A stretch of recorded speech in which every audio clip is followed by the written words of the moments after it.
आणि म्हणून बाबासाहेब हे सर्व काही स्वतः प्रॅक्टिकल मध्ये करायचे. आपण सर्वजण उद्यापासून जरी सुरू केलं तर मला असं वाटतं आपला जन्म बुद्धाच्या गुणामध्ये चांगला होईल. धम्माचे गुण आणि संघाचे गुण हे तीन रत्न, बुद्ध रत्न, धम्मरत्न आणि संघरत्न आहे. आणि तीनही रत्न, या रत्नाची कुणी बरोबरी करू शकत नाही, एवढे अनमोल रत्न आहेत.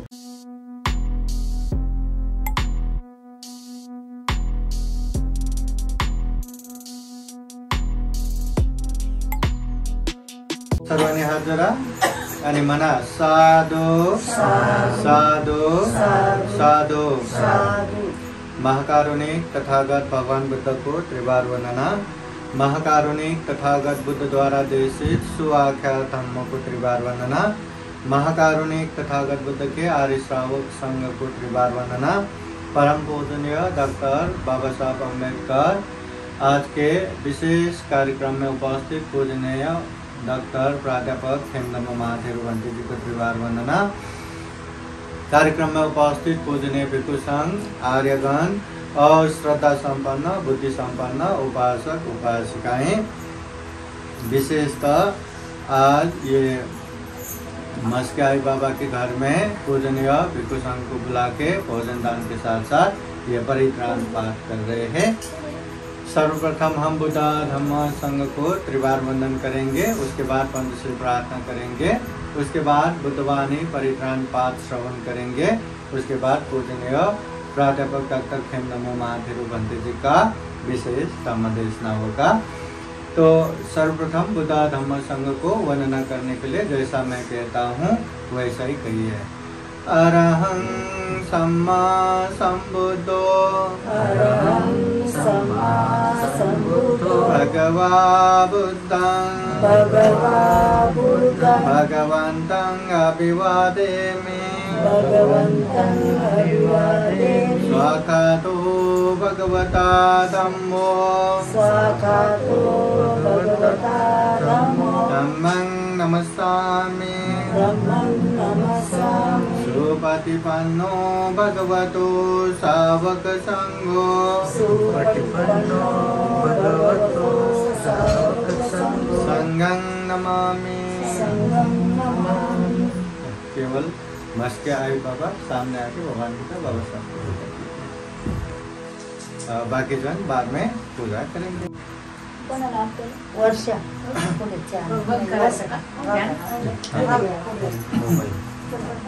पंडित जी को देके वंदन कीजिए. बाबा पंडित जी को देके वंदन कीजिए. बाबा भंतेजीला फुलकाई आणि वंदन करा. इकडे बसून आहे जागा आहे. घरी बसू इथं बसू.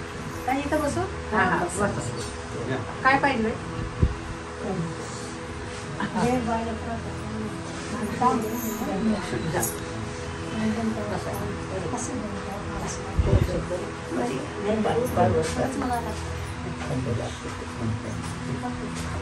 बैठे.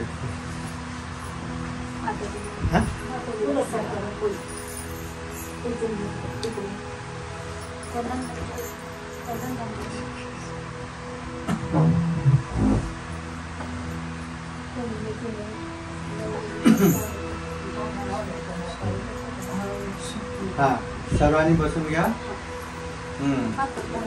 हाँ बस बस हाँ म्हणा साधु साधु साधु ओकास वंदामि बंधे द्वारतयेन गतं सब्बं अपराधं क्षमता मे बन्ते द्वितीयम्पि तृतीयम्पि ओकास अहं बन्ते त्रिशरणेन सह पंचशीलं धम्मं याचामि अनुग्रहं कृत्वा शीलं देता मे बन्ते द्वितीय द्वितीयाम्पि तृतीयाम्पि उपासक उपासिकाओं को पूजनीय प्राध्यापक डॉक्टर खेमनमो महाथेरो बंते जी शिल प्रार्थना करवाएंगे। बंते जी को अनुरोध करते हैं। यमहं वदामि तं वदेथ। नमो तस्स भगवतो अरहतो सम्मा सम्बुद्धस्स।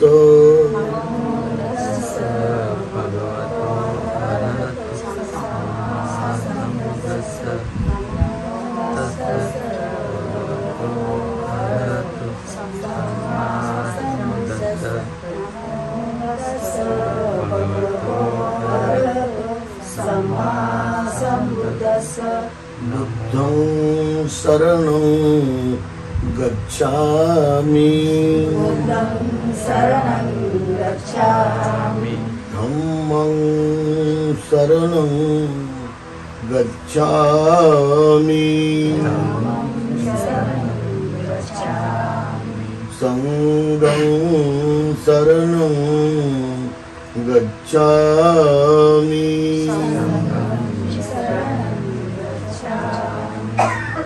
द्वितीयम्पि बुद्धं शरणं गच्छामि।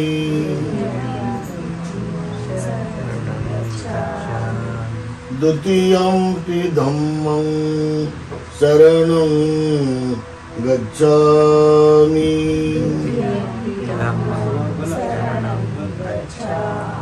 द्वितीयम्पि संघं शरणं गच्छामि।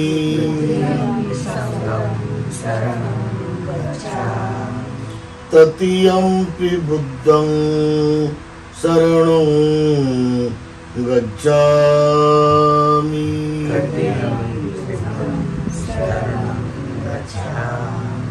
तृतीयम्पि धम्मं शरणं गच्छामि।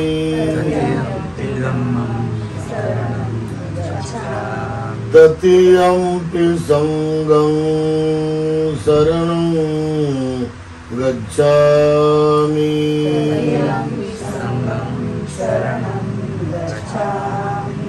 शरणागमनं सम्पूर्णं पाणातिपाता वेरमणि सिक्खापदं समादियामि।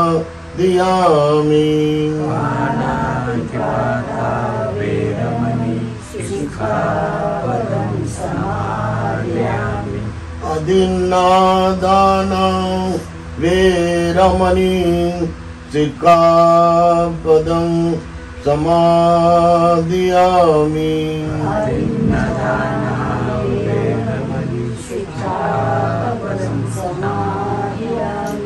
कामेषु मिच्छाचारा वेरमणि सिक्खापदं समादियामि।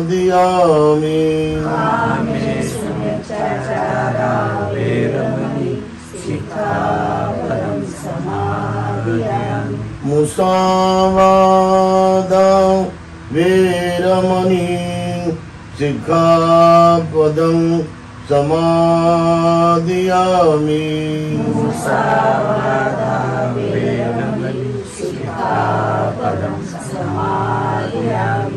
सुरामेरयमज्ज पमादठाना वेरमणि सिक्खापदं समादियामि।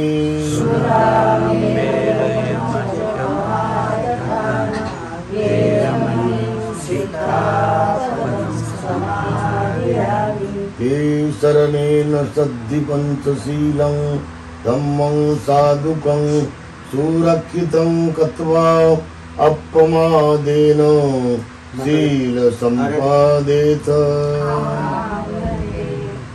साधु साधु साधु।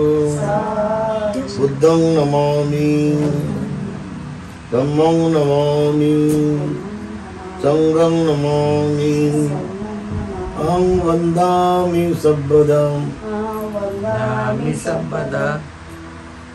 हाँ, सभी जन हाथ जोड़िए और बोलिए साधु साधु साधु साधु साधु। साधु। महाकारुणिक तथागत भगवान बुद्ध धम्म संघ को त्रिवार वंदना। परम पूजनीय डॉक्टर बाबा साहब अम्बेडकर आज के कार्यक्रम में उपस्थित पूजनीय प्राध्यापक डॉक्टर खेमनम महाथेरुवंती जी को त्रिवार वंदना। उपस्थित आर्यगण, उपासक उपासिकाएं, विशेषतः वर्षावास कार्यक्रम अंतर्गत ये विशेष कार्यक्रम हो रहा है। ये मस्क के आई बाबा के घर में ये कार्यक्रम हो रहा है। अभी सर्वप्रथम एक बार भंते जी को ये देके स्वागत कीजिए। फुल ऐसे ही दीजिए। हाँ, ऐसे देना। क्या दोगी दोगी दुनिया सोबत दोघं सोबत दोगी जण दोघं दोघं जण या बसून द्या बसून द्या। साधु साधु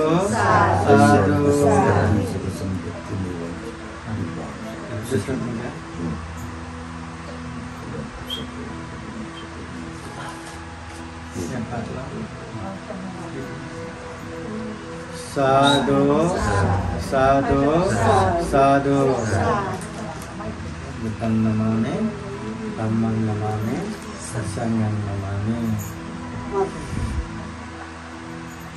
संबोधि माता जी का भी स्वागत। साधु साधु साधु। हाँ, आज विशेषतः वर्षावास धम्म कार्यक्रम अंतर्गत ये मस्क के परिवार के घर में ये कार्यक्रम हो रहा है। विशेषतः आज कोई नियोजन कार्यक्रम नहीं था। कल 2 सितंबर जन्म दिवस के उपलक्ष्य में सुबह महापरित्राण हुआ, दोपहर 14वां ऑनलाइन बौद्ध धम्म परिषद हुआ और संपन्न होने के बाद यह ऑनलाइन धम्म परिषद के उद्घाटक पूजनीय प्राध्यापक डॉक्टर खेमनमो महाथेरुवंती जी तो मस्क्याई बोल रहे थे भंते जी को घर में भोजन दान देना है। और भंते जी बोले हाँ ठीक है, पर भंते जी का आज रात को ही फिर यहाँ औरंगाबाद से जाने वाले, तो दूसरा समय नहीं था। तो फिर उपासिका ने ठीक है ना आज ही करेंगे। तो आज यहाँ सिर्फ भोजन दान का ही था। फिर आते आते फिर प्लान बन गया परित्राण भी करेंगे, लोगों को भी बुलाएंगे। तो इस तरह से लोग भी जमा हो गए और ये परित्राण धम्म देशना का माहौल बन रहा है। तो अभी महाकारुणिक तथागत बुद्ध धम्म संघ के अनंत गुण धम्म और आशीर्वाद से भरा हुआ परित्राण पाठ करेंगे। इस परित्राण के अनुभाव से आप सभी के जीवन में खूब खूब सुख हो, शांति हो, मंगल हो, कल्याण हो। बुद्ध का आशीर्वाद, धम्म का आशीर्वाद, संघ का आशीर्वाद हमेशा रहे, ऐसी कामना करते हुए पूजनीय कुसुम परित्राण पाठ करेंगे। श्रद्धा पूर्वक परित्राण पाठ सुनने के लिए 3 बार साधु साधु बोलिए। साधु साधु साधु। समन्ता चक्रवालेषु अत्र गच्छन्तु देवता सधम्मं मुनिराजः शृण्वन्तु सद्गमोक्तं धम्मश्रवणकालो अयं वदन्ता धम्मश्रवणकालो अयं वदन्ता परितधम्म श्रवणकालो अयं वदन्ता नमो तस्स भगवतो अरहतो सम्मा सम्बुद्धास्स नमो तस्स भगवतो अरहतो सम्मा सम्बुद्धास्स नमो तस्स भगवतो अरहतो सम्मा सम्बुद्धास्स इति पिसो भगवा अरहं सम्मा सम्बुद्धो विद्याचरण संपन्नो सुगतो लोकविदु अनुत्तरो पुरुषोत्तम सारथि सत्ता देव मनुष्यान् बुद्धो भगवाति स्वागतो भगवता धम्मो सांदिटिको अकालिको येहि पश्चिको औपनायिको पश्चतं वेदितव्यो वियो इति सुपटिपन्नो भगवतो सावकसंगो उजुपटिपन्नो भगवतो सावकसंगो न्यायपटिपन्नो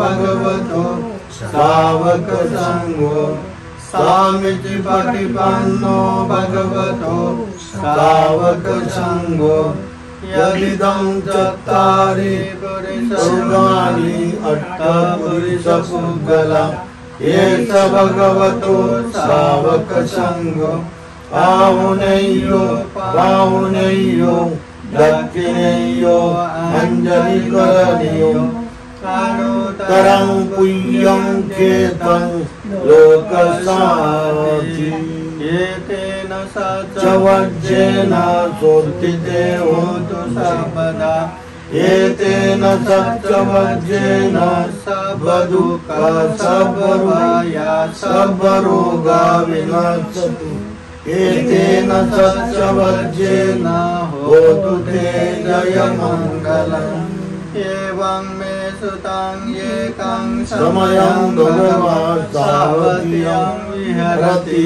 जेतवने अनाथपिण्डिकसारामे अतको अयन्तरा देवता अभिकन्ताय रत्या अभिकन्तवन्ना केवलकपं जेतवनं गोपासेत्वा येन भगवतेनोपसङ्गमित्वा भगवन्तं अभिवादयित्वा एकमन्तं अट्टासि एकमन्तं कृतागोसा देवता भगवन्तं गातायच्छभासि बहुदेवा मनुषा च मङ्गलानि अचिन्तयन्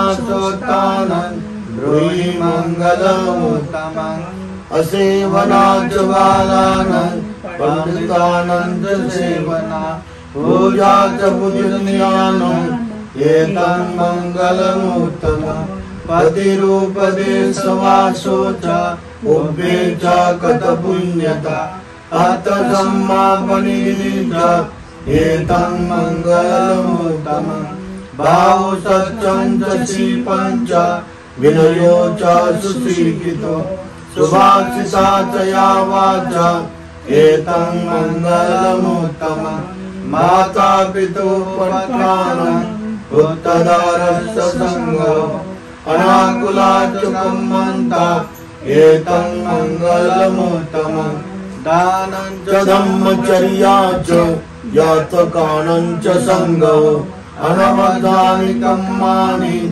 एतं मङ्गलमुत्तमम् आरति विरति पाप मज्जपाना च संयमो अपमादो च धम्मेषु एतं मङ्गलमुत्तमम् गारवो च निवातो च सन्तुष्टि च कृतज्ञता कालेन धम्मश्रवणम् एतं मङ्गलमुत्तमम् हन्ति च सोवचसता समनानं च दर्शनं कालेन धम्मसाकच्च एतं मङ्गलमुत्तमम् तपो च ब्रह्मचर्या च आर्यसच्चानदर्शनं निपानसच्चिकिर्या च एतं मङ्गलमुत्तमम् लोकधम्मेहि चित्तं यस्य न कम्पति अशोकं विरजं क्षेमं एतं मङ्गलमुत्तमम् एतादृशानि कत्वानं सब्बतं पराजिता सब्बत सोति गच्छन्ति तं तेषां मङ्गलमुत्तमन्ति एतेन सच्चवज्जेन सोति देवोऽस्तु सर्वदा एतेन सच्चवज्जेन सर्वदुःख सर्वभय सर्वरोग विनाशतो एतेन सच्चवज्जेन होतु ते जयमङ्गलम् करणीयमत कुशलेन यन्तं सन्तं पदं अभिसमेच सकोजो च सुजो च सुवतो च समुद्वनतिमानि संतोष कोच सुबरोच अपकिचोच सल्लौकौले संतीन्द्रियोच निपकोच अपगब्बोकुले स्वाननगीतो न च बुद्धं समाचरे किञ्चित् येन विल्यो पर्युपवदायं सुखिनो वाक्यमिनो हन्तु सब्बे सत्ता भवन्तु सुखितात्ता ये केचिमानभूताति तथावातावरावा अनवशेषा दिग्गावा ये महान्तावा मध्यमारसकानुकतुला दिग्गावा ये आदिता ये च दूरे वसन्ति अविदूरे भूतावा सम्भवे सेवा सब्बे सत्ता भवन्तु सुखितात्ता न परो परं कुर्वेत नाति मह्येत कथचिनं कञ्चित् व्यारोसनापरिगसंज्ञा नायमय्यत् दुःखमेत्यय मातायतानियं पुत्रम् अविसायेकपुत्रमनुराखे एवं सर्वभूतेषु मानसं भावये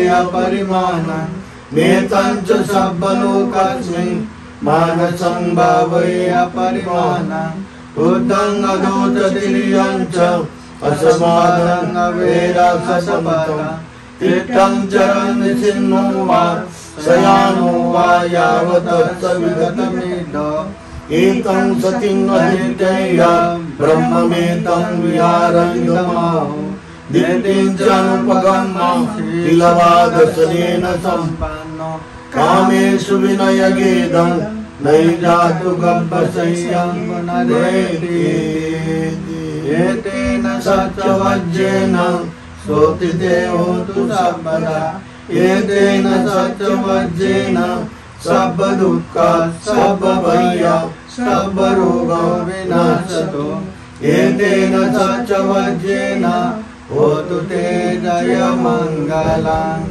दुःखपताचनि दुःख भयपताचनि भय शोकपताचनि शोक हन्तु सर्वे विपाहिनो एतावता च मे सर्वतं पुण्यसम्पदं सर्वे देवानुमोदन्तु सर्वसम्पत्तिसिद्धिया दानं ददन्तु सद्दाय शीलं रक्षन्तु सर्वदा पावनविरतावन्तु गच्छन्तु देवतागता सर्वे बुद्धा बलवत्ता गच्छेकानञ्जयं बलम् अनन्तानञ्च तेन रक्षं वन्दामि सर्वशो आकाशता च भूमट्टा देवानागामहिन्दिका तुय्यन्तम् अनुमोदित्वा चिरं रक्षन्तु बुद्धशासनम् आकाशता च भूमट्टा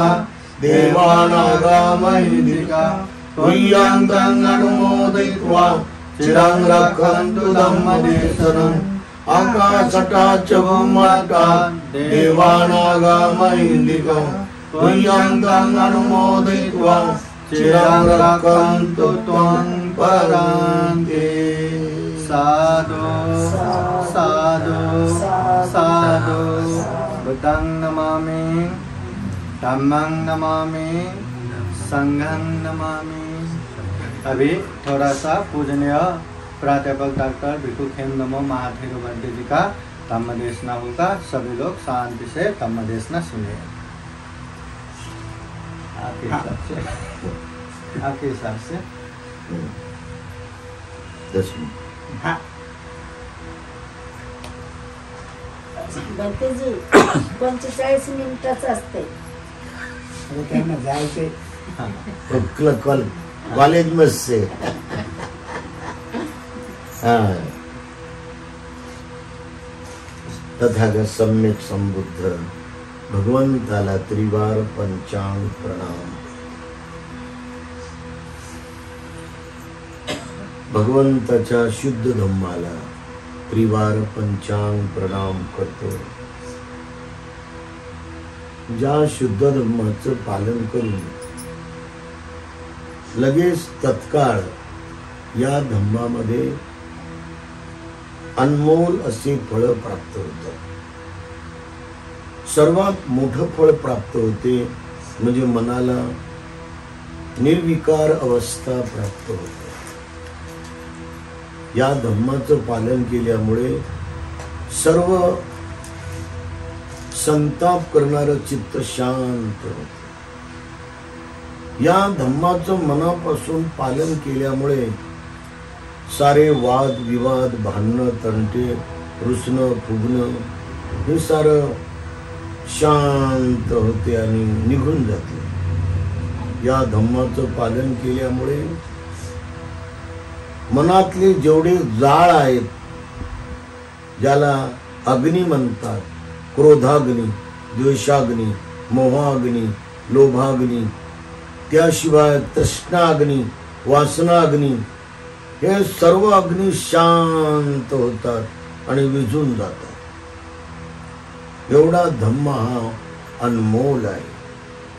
या धम्माचं पालन भगवान म्हणतात की या जन्मात मनुष्याला निब्बानं परमं सुखं प्राप्त करून देते. म्हणजे सर्वात उच्च सुख निब्बान, निवांत मन बनते. अशा शुद्ध धम्माला त्रिवार पंचांग प्रणाम कर. या शुद्ध धम्माचं पालन करून धम्म आणि विनयाला आपल्या जीवनामध्ये त्याचं दर्पण करून, म्हणजे आरसा करून, त्याच्यात आपलं मोजमापन करणारा, मूल्यांकन करणारा असा महान निष्कलंक, निष्पाप, निर्विकार, सर्वज्ञ मार्गाचा पायी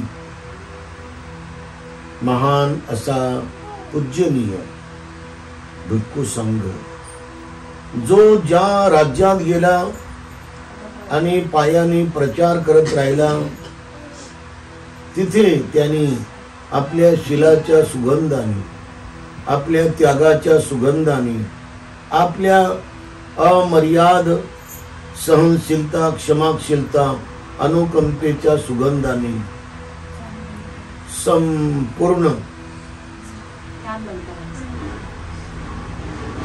मन लोकांचं जिंकलं. असा महान अरहंत पूजनीय पावन भिक्खू संघ यांना त्रिवार पंचांग प्रणाम करतो. आज आपण मस्के परिवारामध्ये परित्राण पाठ घेत आहोत. बुद्ध पूजा केली, त्रिशरण पंचशील हे अनमोल असं पवित्र कर्म केलं, जे आपल्याला अनंत सुखापर्यंत नेते. असंही धम्माचरणाचं नवं पाऊल आपल्या आजच्या तारखेला ऐतिहासिक रूपात आपल्याला करायला ज्यांच्यामुळे मिळालं, ज्यांच्यामुळं अंग अंग बदलत गेलं, सर्व जग बदलत गेलं, सर्व लोक बदलत गेले, अशी ज्यांनी आपल्याला नवीन जीवनाची उद्धार करती महान जीवन मार्ग अशी वाट दाखवली. म्हणून असा भारतातला सर्वात अत्यंत ज्ञानी असलेला आणि उच्च विद्वत्तेनं भरलेला महान बोधिसत्वाचे 10 पारमित अंग पूर्ण करणारा आणि अष्टांग मार्गाचं पालन करून ज्याने जीवनात आलेल्या संसारिक दुःखाचं सार निर्मूलन केलं आणि आपल्या कोटी कोटी दुर्बळ, शोषित, पीडित, रंजल्या गांजल्या लोकांच्या अन्यायाला, अत्याचाराला, दुःखाला, सर्व प्रकारच्या वेगवेगळ्या ह्या वंचित असलेल्या जिंदगीला ज्यांनी जागवलं आणि सर्वांना मोठं केलं, महान केलं, हक्क अधिकार दिले, असे भारतीय घटनेचे महान विद्वान, कायदे पंडित महापुरुष व बुद्ध धर्माचे पुनरुद्धारक, सर्वात उच्च विचारानं सर्व भारताला घेऊन जाणारे समतेचा भारत, बंधुत्वाचा भारत, न्यायाचा भारत आणि स्वातंत्र्याचा भारत व मानवतावादी अशोक प्रणित भारत निर्माण करण्यासाठी ज्यांनी उभी जिंदगी घालवली असे परमपूजनीय डॉक्टर बाबासाहेब आंबेडकर यांच्या क्रांतीमध्ये समर्पित राहतो. आज आपण मुस्के परिवारामध्ये हे जे कुशल कर्म होत आहे ते आपण पाहत आहोत. किमान वर्षातून, एक वर्षातून का 6 महिन्यातून आपल्या घरी असा अत्यंत सुंदर कार्यक्रम आपण आयोजित केला पाहिजे. याला पवित्र महापरित्राण पाठ किंवा परित्राण पाठ म्हणतात. हे निखळ बुद्धाच्या पवित्र वचनाचा पाठ असतो. हे जे 2 सूत्र भिक्खू संघाने इथं म्हणलेले आहेत, महामंगल सूत्र आणि कर्णेमी सूत्र, हे दोनही सूत्र मिलिंद कॉलेजच्या वरच्या माळ्यावर प्राचार्य मिलिंद सायन्सच्या पाठीमागच्या खोलीमध्ये पूजनीय बोधिसत्व डॉक्टर बाबासाहेब आंबेडकर तिथे असताना 3 महिन्यापर्यंत म्हणत होते. त्याच्यामध्ये आणखी एक आड सूत्र करत होते, ते म्हणजे रत्न सूत्र. हे 3 सूत्र त्यांना खूप आवडायचे, म्हणून आपण जे काय करतो ते बाबासाहेब करत होते तेच करू लागलो आपण. त्यामुळं पुन्हा पुन्हा आपल्या घरी 6 महिन्यात, 1 वर्ष, 2 वेळ असे हे पवित्र परित्राण पाठ केला पाहिजे. यामुळं दूषित तरंग आपल्या घराच्या बाहेर जातात. जे हानिकारक लाटा येतात किंवा मार्सेन येते ती पण लवकरात लवकर पळून जाते. आणि जे मरगळल्यासारखं आपल्या मनाला ही जी मार्सेन परेशान करते ते पूर्ण बदलून जाते आणि मन बलवान होते, मन धैर्यवान होते, मनोबल अत्यंत प्रखर होते आणि मन पवित्र होते आणि मन बुद्ध, धम्म आणि संघ याचा ध्यास करत राहते. आणि ही जीवन मार्गाची मोठी वाटचाल आहे. आणि हे बाबासाहेब चालत होते. ते रात दिवस बुद्धाचं ध्यान करत होते. इति पिसो भगवा अरहं सम्मा संबुद्धो विद्याचरण संपन्नो सुगतो लोकविदु अनुत्तरो पुरुष धम्म सारथी सत्ता देव मनुष्याणं बुद्धो भगवाती. असं बाबासाहेब बुद्धाचं ध्यान करायचे. याच्यामध्ये 9 गुण बुद्धाच्या समग्र मानव जन्माचे व्यक्तिमत्वाचे आहेत. आणि हे जर गुण आपण कमीत कमी 3 मिनिट जरी मनामध्ये एकाग्र केले आणि मन त्यामध्ये निर्विकार बनवलं तर आपल्याला 10 फायदे होतात लगेच. आणि म्हणून बाबासाहेब हे सर्व काही स्वतः प्रॅक्टिकल मध्ये करायचे. आपण सर्वजण उद्यापासून जरी सुरू केलं तर मला असं वाटतं आपला जन्म बुद्धाच्या गुणामध्ये चांगला होईल. धम्माचे गुण आणि संघाचे गुण हे 3 रत्न, बुद्धरत्न, धम्मरत्न आणि संघरत्न आहे. आणि 3 रत्न, या रत्नाची कुणी बरोबरी करू शकत नाही. एवढे अनमोल रत्न आहेत. आणि याच रत्नाच्या बलाने प्रत्येक सत्पुरुषाचं, प्रत्येक महामानवाचं, प्रत्येक युग पुरुषाचं, प्रत्येक क्रांतिकारक महान असे राजे आणि महाराजे यांचं जीवन हे अजरामर झालं, ऐतिहासिक झालं व थोर झालं आणि वंदनीय झालं. किंबहुना या 3 रत्नात जर आपण अनुसरत राहिलो, म्हणजे त्यांची पाऊलवाट चालत राहिलो, तर आपल्याला सर्वात उच्च प्रतीचं सुख प्राप्त होते की जे संसारात कुठेही नाही. आणि ते सुख म्हणजे धम्माचं सुख प्राप्त होते. आपण सर्वजण हे अनुभव आणि ही अनुभूती, हा साक्षात्कार कमीत कमी 2024 पर्यंत जरी घेतला तर पुढचे आणखी काही काळ आपल्याला तो मिळत राहील, असा माझा पूर्ण विश्वास आहे. जेव्हा मी 10वी मध्ये होतो तर मी सतत संध्याकाळी 4 वाजेपासून तर रात्री 9 पर्यंत बुद्धाचं ध्यान करत होतो मी. तर ते असं ओसाड ठिकाण होतं की तिथे लोक 6 नंतर एकही माणूस फडकायला जमत नव्हतं. तिथं एवढे घाबरायचे लोक आणि सर्व पळायचे लोक तिथून, कोणी त्या जागेवर येतं. परंतु मी तिथे 4 वर्ष राहिलो आणि 4ही वर्ष मी बुद्धाचं ध्यान केलं. मला पहिला लाभ झाला ते म्हणजे माझं मन निर्भय झालं. त्यामुळं मला कोणत्याच प्रकारे मात्र कुठे भीती वाटत नाही आजही. आणि बाकीचे 9 फायदे आहेत की जे आपण स्वतः अनुभवत राहावे. याच्यानंतरचा दुसरा फायदा आहे म्हणजे मन इतकं पवित्र होतं की पुन्हा ते गढूळ होतच नाही, पुन्हा ते कशाने विकृत होतच नाही. एवढं बुद्धाच्या ध्यानामुळे मन निर्विकार होतं आणि निष्पाप होतं. त्यानंतर मनाला समतोलपणा मिळतो ना, इकडे डगमगत नाही मन आणि इकडे डगमगत नाही. म्हणजे काय? इकडे डगमगत नाही म्हणजे हे नाही पाहिजे, हे नाही पाहिजे, हे नाही पाहिजे, हे नाही पाहिजे, असं नाही पाहिजे, तसं नाही पाहिजे, तसं नाही पाहिजे, असं द्वेष करण्यावर ते संस्कार करत नाही. आणि इकडे डगमगत नाही म्हणजे असं पाहिजे मला, तसं पाहिजे मला, असं पाहिजे मला, असंच पाहिजे, असंच पाहिजे, तसंच पाहिजे, तसंच पाहिजे, म्हणजे अशी हाव करायला किंवा अशी आसक्ती करायला मन इकडे डगमगत नाही. अशा प्रकारे मन समतोल जीवनामध्ये समाहित होते आणि अंतर्मनाची समता पक्की होते. हा माझा या बुद्धानुस्मृतीचा महत्वाचा अनुभव आहे.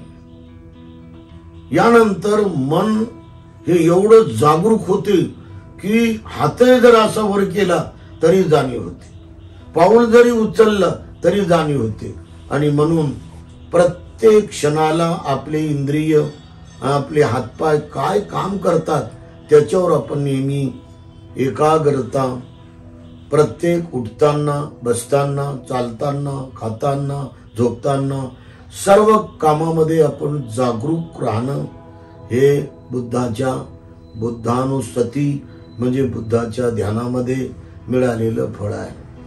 आपण सर्वजण आणखी पुढचे फळ पुष्कळ आहे, चांगले चांगले. परित्राण पाठातून आणखी दुसरी एक प्राप्ती होते की वातावरण आपल्या घरातलं मंगलमय होत राहते आणि बुद्ध धर्माच्या संस्कारानं मात्र भरून जाते. आणि बुद्ध धर्माचे संस्कार जर असं आपण भिक्खूला बोलून केलेच नाही तर मग बुद्धाच्या नावाचा प्रभाव कसा येणार आहे. म्हणून भिक्खूला बोलून आपल्या घरात परित्राण पाठ केल्यामुळं मंगलमय वातावरण होते आणि धार्मिक आचरणाची मन प्रवृत्ती आणि स्वभाव, भावना, इच्छाशक्ती, मनोबल शक्ती आणि सातत्यानं त्याची ओढ लागत राहते. हे सातत्यानं लागल्याशिवाय काही मिळत नाही. आपण एक दिवस केली वंदना पौर्णिमेच्या दिवशी, बुद्ध पौर्णिमेच्या दिवशी, तर काय मिळणार आहे ना. आपण एकच दिवस असे असे हात जोडले, आपण असे वरचे वरचेच हात जोडले फोटोकडे पाहुण्याचं, तर काय मिळणार आहे ते. आणि म्हणून वरच हा धम्म काही शिकवतच नाही किंवा आर्टिफिशियल ज्याला म्हणतात कृत्रिम, या धम्मामध्ये काहीच नसते. कारण हा धम्म सत्याला धरून चाललेला आहे. याच्यात लगेच पेरणी केली की फळ मिळते. तुमच्या मनात जर खूप तण वाढलं आणि तुम्ही निंदन केलंच नाही 2 वेळ, 3 वेळ, 4 वेळ, तर तण कसं जाणार आहे. आणि संपूर्ण जग संसाराचं, संपूर्ण लोक, स्त्री पुरुष संसाराचे, त्यांच्या मनात 3 प्रकारचं तण सतत वाढतच राहते. ते एक रागाचं तण म्हणजे आसक्ती हाव, हे तण एक सारखं वाढतं. दुसरं द्वेषाचं तण, कोणता ना कोणता द्वेष आपल्यामध्ये येतच राहतात. कोणी समोर नसलं तरी आपण त्याची आठवण करून ते चांगलाच नव्हता तो माणूस, त्याचा विचारच करू नका, ते बेकारच होता, तो त्याची बायकोही बेकार होती आणि त्याचं कुटुंब तसं थर्ड क्लास होतं. असं आपल्याला आपल्या जिंदगीमध्ये आपण मन हे करतो. म्हणून घृणा करणं, तिरस्कार करणं आणि सर्व प्रकारच्या निगेटिव्ह फिलिंग्सला एक क्षणभर जरी आणलं तरी ते सारं तणत निर्माण करते. जसं एखाद्या माणसाला कॅन्सर झाला, त्याचं ऑपरेशन किती झालं, ते जर सक्सेसफुल नाही झालं तर पुन्हा पुन्हा त्याचे जंतू हजारोनं तयार होतात, लाखानं तयार होतात आणि आपण म्हणतो ते काय वाचते की नाही होते, आणि आपल्याला खात्री येते की ते काय आता वाचणार नाही बिचारा, कारण लाखानं जंतू तयार होतात त्याचे. तसंच या तणाचं आहे. हे तणाचे सारे विकार कित्येक पटीनं वाढतच जातात. हे दुसरं म्हणजे द्वेष. याचा द्वेष, इकल्याचा द्वेष, तिकल्याचा द्वेष, इकल्याचा द्वेष आणि नाना प्रकारचे द्वेष आपल्या मनात येणं ही आपली फार मोठी या जन्माची हानी आहे. आणि तिसरं तण म्हणजे लोभ. आणि लोभ तर इतका बेकार आहे. जगामध्ये जर कोण बिघडवलं असेल लोकाला, समाजाला, शासनाला आणि सर्व परिवाराला तर लोभानं बिघडवलं. म्हणून 2 वर्ष 3 वर्षापूर्वी किती चांगलं शासन चाललं होतं, परंतु 50-50 कोटी असे अगदी खोकेच्या खोके लोकांना वाटले तर सारा देश तुटला. महाराष्ट्र आणि सारे मंत्रिमंडळ तुटलं आणि सत्यानाश झाला. हे केवळ लोभामुळं. लोभच इतका बेकार आहे आणि तो कोणताही लोभ असू द्या मग. म्हणून भगवान बुद्ध म्हणतात की ज्याच्या चित्तामध्ये राग, हाव, लोभ, द्वेष असं तण वाढते, ते वाढतच जाते. त्यांना तुम्ही काही जरी दिलं त्याचं काही फळ मिळत नाही. भगवान बुद्धाचा भिक्खू संघ हा या तणाला रात दिवस पूर्ण खणून खणून मुळा सगळं बाहेर फेकतो, मुळा सगळं त्याची सत्यानाश करतो आणि तो लोभ रहित, द्वेष रहित आणि राग हाव रहित आपली जिंदगी फक्त बुद्धाच्या धम्माचं आचरण व बुद्धाच्या धम्माचा संस्कार करायलाच ते घालवतात, झिजवतात.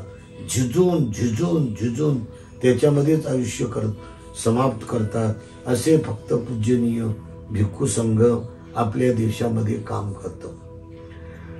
महत्वाचं म्हणजे आपल्याला सांगायचं की एकदा बाबासाहेबांनी दीक्षा घेतल्यानंतर नागपूरला त्याच्या पहिल्या दिवशी म्हणजे 13 तारखेला श्याम हॉटेलमध्ये सीताबर्डीत बाबासाहेब परित्राण पटाला बसलेले दिसतात. त्यांच्या अंगामध्ये मनेला आहे आणि त्यांनी धोतर नेसलेलं आहे आणि असे हात जोडून बसलेले आहेत. आणि त्यांच्या बाजूला त्यांची पत्नी सविता आंबेडकर आहे आणि त्यांच्या बाजूला तिथे कबीर आहे. त्यांच्या बाजूला तिकडे बाकीचे सारे कार्यकर्ते आहेत जे त्यांच्या जवळ राहायचे. विशेषतः वामनराव गोडबोले पण आहेत आणि सर्वांनी असे हात जोडलेले आहेत. त्याचा फोटो हे नेहमी पाहिला मी. आणि पूजनीय भदंत चंद्रमणी महातिरू यांनी त्यांच्या हाताला तागा लावला. हे तागा सुद्धा, त्याचा फोटो सुद्धा तिथे कुकडे लेआउट प्रियदर्शनी बुद्ध विहारामध्ये म्हणजे लोकोत्तर बुद्ध विहारामध्ये आपल्याला आजही मोठाच्या मोठा फोटो पाहायला मिळतो. हे विशेष आहे. ज्याची बुद्धावरच श्रद्धा, तळमळ, प्रेम आहे तो बाकी कुणालाच बघत नसतो, कुणाचं दर्शन घेत नसतो, कुणालाही तो असं निहाळून पाहत नसतो. जो बुद्धावरच आपली श्रद्धा ठेवतो आणि श्रद्धा ठेवून बुद्धावरच तो आपलं मन लावतो, बुद्धावरच भावना करतो, बुद्धावरच चिंतन करतो, बुद्धावरच सर्व प्रकारचे मात्र तो वेगवेगळ्या प्रकारचे अनंत कर्म करतो. तो माणूस जीवनात कधी दुर्गतीला जात नाही.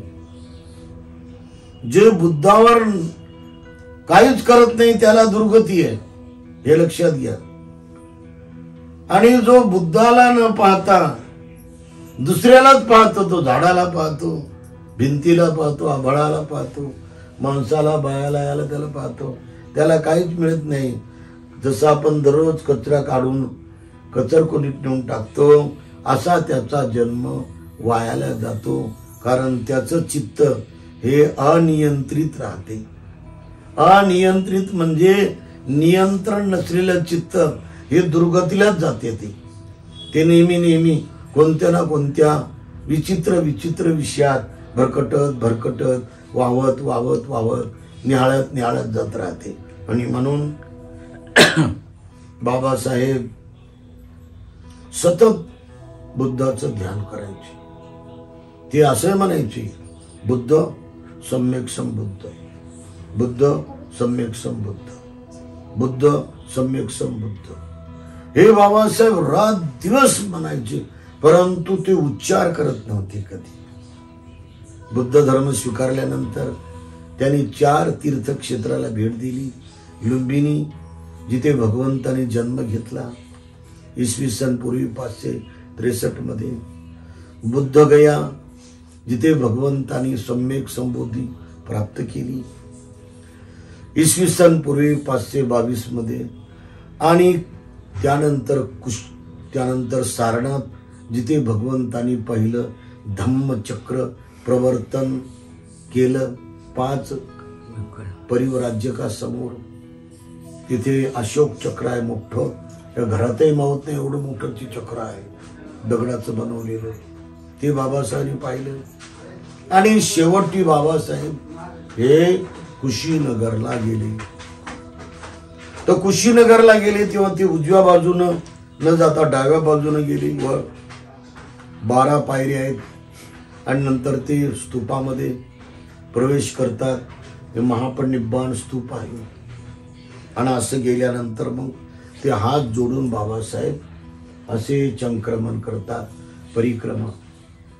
एवढा मोठा पवित्र बाबासाहेब हात जोडून भगवान बुद्धाच्या परिनिर्वाण मुद्रेला ते प्रदक्षिणा करतात. आणि त्यांच्या पायाजवळ गेल्यानंतर त्यांचे पाय असे एकावर एक आहेत अशी. तर त्या पायावर डोकं ठेवतात बाबासाहेब आणि दोन्ही पाय हातात धरतात. आणि बाबासाहेब ढसा ढसा ढसा ढसा ढसा रडतात आणि बोलत राहतात, सांगत राहतात सर्वांना, साऱ्या लोकांना भारताच्या, की माझ्या बुद्धासारखी सेवा मानवतेची कुणीच केली नाही. माझ्या बुद्धाची सर कुणालाच येणार नाही. माझा बुद्ध जितका झिजला मानवतासाठी समाजासाठी तेवढं कोणीच झिजलं नाही. माझ्या बुद्धाची सर कुणालाच येणार नाही असं 3 वेळ म्हणतात बाबासाहेब. आणि रडत राहतात. सारे पाय भिजून जातात भगवंताची. मग 2 लोक येतात, बाबासाहेबाला खाली बसवतात आणि डाव्या हातावर असा उजवा हात करून बाबासाहेब तिथं 1.5 घंटा ध्यान करतात या श्वासावर. त्यांचं मन कुठंच जात नाही, फक्त श्वासावर राहते. कोण म्हणते बाबासाहेब आंबेडकरांनी कायानुपස්සना केली नाही, वेदनानुपස්සना केली नाही, चित्तानुपස්සना केली नाही, धम्मानुपස්සना केली नाही. साऱ्या मेडिटेशन, साऱ्या विपස්සना बाबासाहेबांनी केल्या. आणि त्यातून बुद्ध अँड धम्मा लिहिला त्यांनी. 30,000 बुद्धाची पुस्तकं वाचून अशा प्रकारे आपण पाहतो बाबासाहेब आंबेडकरांनी प्रचंड उच्च प्रज्ञा प्राप्त केली होती. ही प्रज्ञा म्हणजेच बुद्ध आहे, प्रज्ञा म्हणजेच विपස්සना आहे, प्रज्ञा म्हणजेच वेगवेगळ्या प्रकारच्या क्रोधाच्या वातावरणाला, द्वेषाच्या वातावरणाला, मोहाच्या वातावरणाला, तृष्णेच्या वातावरणाला, वासनेच्या वातावरणाला, सुस्तीच्या वातावरणाला, सर्व वातावरणाला भेदून जाणारी सर्वात तीव्र शक्ती आहे. आणि त्याच्या पुढे बाबासाहेब गेले होते प्रज्ञेच्या बळानं.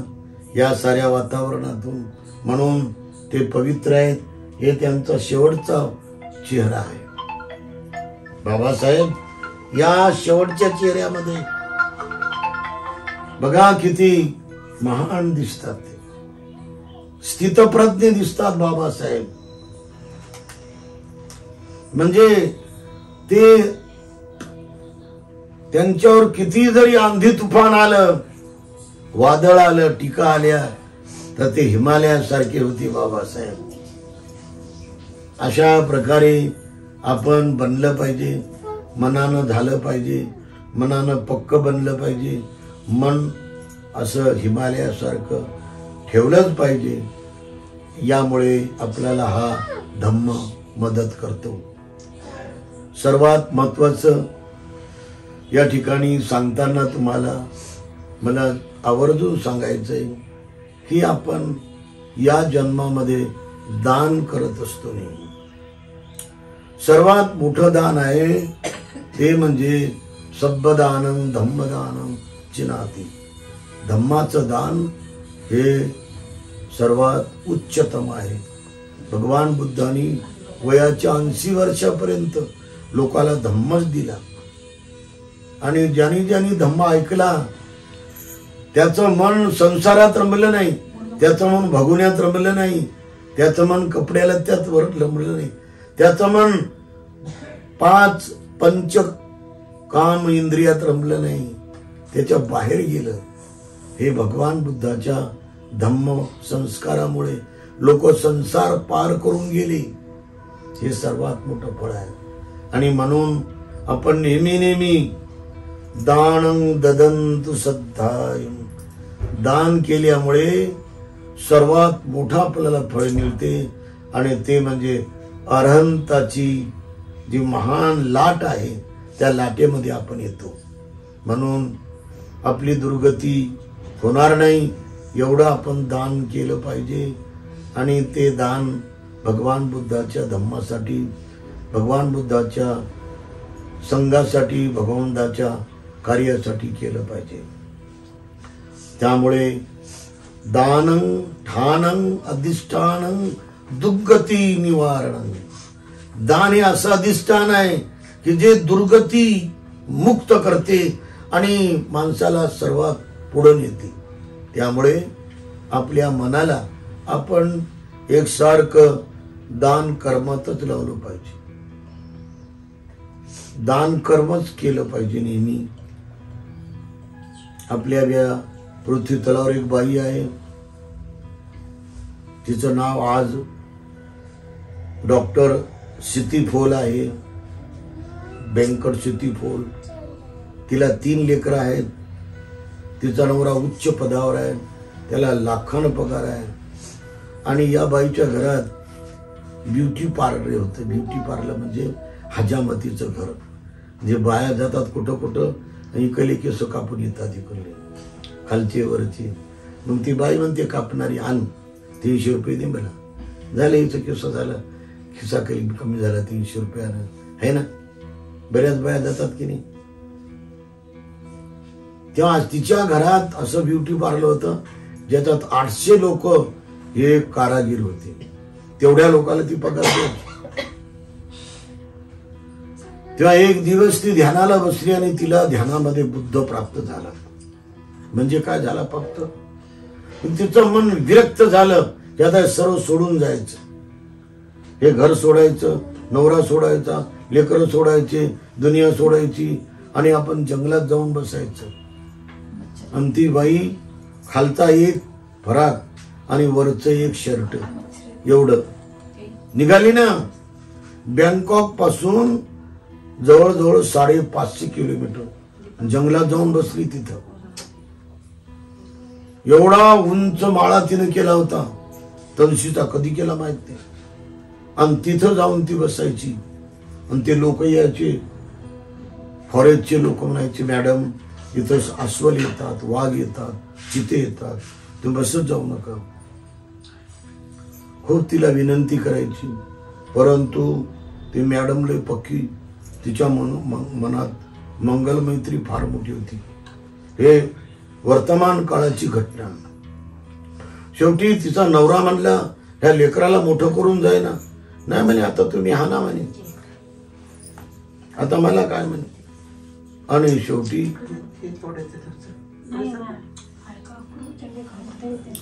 तुम्ही या ना इकडं. हो बाई तुम्ही या ना इकडं. काय झालं?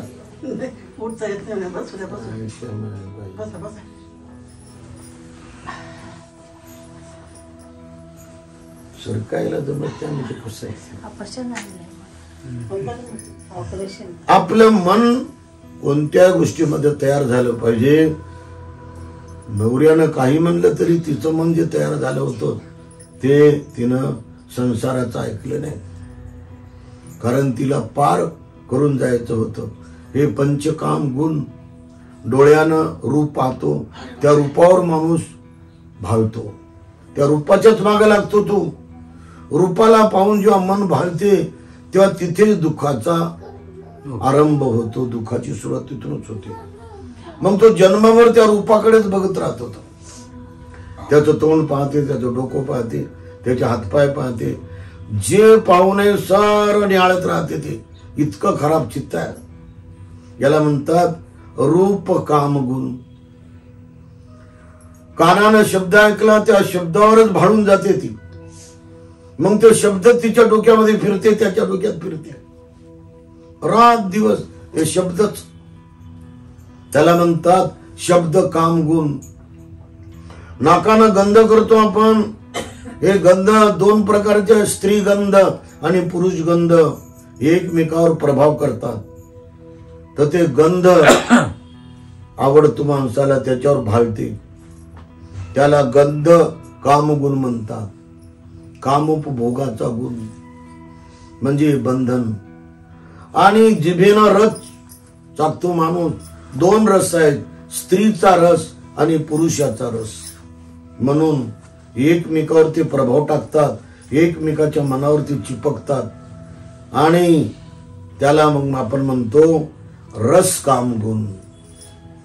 आणि एकमेकाचा शरीराचा स्पर्श एकमेकाला होतो, याला स्पर्श कामगुण म्हणतात. आणि स्पर्श कामगुण माणसाला बंधनातून तुटूच देत नाही, तो सोडतच नाही. एक जन्म नाही, जन्म जन्म जन्म जन्म जन्म जन्म. तुम्ही पाहिलं असेल एखाद्या बाबळीला, बाबूळ वाकलेली आहे आणि खालून नदी चालली किंवा ओढा, आणि तिथं ते दोघ जण घर बनवतात, है की नाही?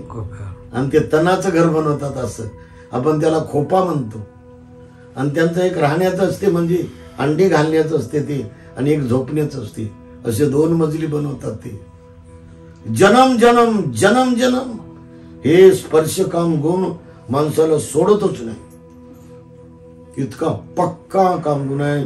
आणि याला आपल्या जीवनामध्ये बंधन म्हणून भगवान बुद्धांनी सांगलं. आणि मनोपंच कामगुण हा 6वा आहे. याच्यातून जोपर्यंत चित्त हे पूर्ण मुक्त होत नाही तोपर्यंत मुक्तीच मिळत नाही. याच्यातून कसं मुक्त व्हावं यासाठी बुद्धानं हे 4 विपස්සना सांगल्या. कायानुपස්සना, वेदनानुपස්සना, चित्तानुपස්සना, धम्मानुपස්සना. आणि म्हणून बाबासाहेब या बाबतीमध्ये लय परिपक्व झाले होते. एवढे याच्यात बाबासाहेब परफेक्ट होते की ते कोणत्याही कामगुणाच्या मागे कधीच पघळले नाही. त्यांचं मन गेले नाही, त्यांचा डोळा गेला नाही, शरीर तर गेलंच नाही. मन ज्याचं गेलं नाही त्याचं शरीर कसं काय जाईल? आणि म्हणून बाबासाहेब परिपूर्ण निष्कलंक माणूस होते, परिपूर्ण निष्पाप माणूस होते ते. आणि ही गोष्ट फार महत्वाची आपल्याला पाहायला मिळते. सर्वात महत्वाचं की आपल्या समाजाला काहीच नव्हतं, प्रत्येक गोष्ट त्यांनी आपल्यासाठी देण म्हणून दिलेली आहे. आणि त्यांनी दिलेली देण ही आज आपल्यासाठी वैभव आहे. प्रत्येक गोष्टीचं वैभव आहे ना. श्वास सुद्धा घेता येत नव्हतं आपल्याला, परंतु आज आपल्याला आर्थिक, बौद्धिक, नैतिक, राजकीय सर्व उच्च क्षेत्रात जाण्याची आपल्याला त्यांच्यामुळे देणगी मिळाली. हे ध्यान करून आपण सातत्यानं दान पारमिता पूर्ण कराव्या, शील पारमिता पूर्ण कराव्या. असं त्यांचं शील होतं की जगात शील कुणाचं एवढं पवित्र नव्हतं. सर्वांच्या शिलाला डाग लागला पण बाबासाहेबाच्या शिलाला कुठे डाग लागला नाही. एवढे बाबासाहेब निष्कलंक कमळासारखे होते. म्हणून त्यांच्या पवित्र महान श्रद्धा बलाला, त्याग बलाला, ज्ञान बलाला आणि 10 बलाला आपण स्मरण करून आपल्यामध्ये ते वाढवण्याचा प्रयत्न करावा. आणि 10 पारमिता पूर्ण करण्याचा त्यांनी प्रयत्न केला, ते आपण सुद्धा करण्याचा प्रयत्न करावा. सर्वांचं मंगल हो, सर्वांचं मंगल हो, सर्वांचं मंगल हो.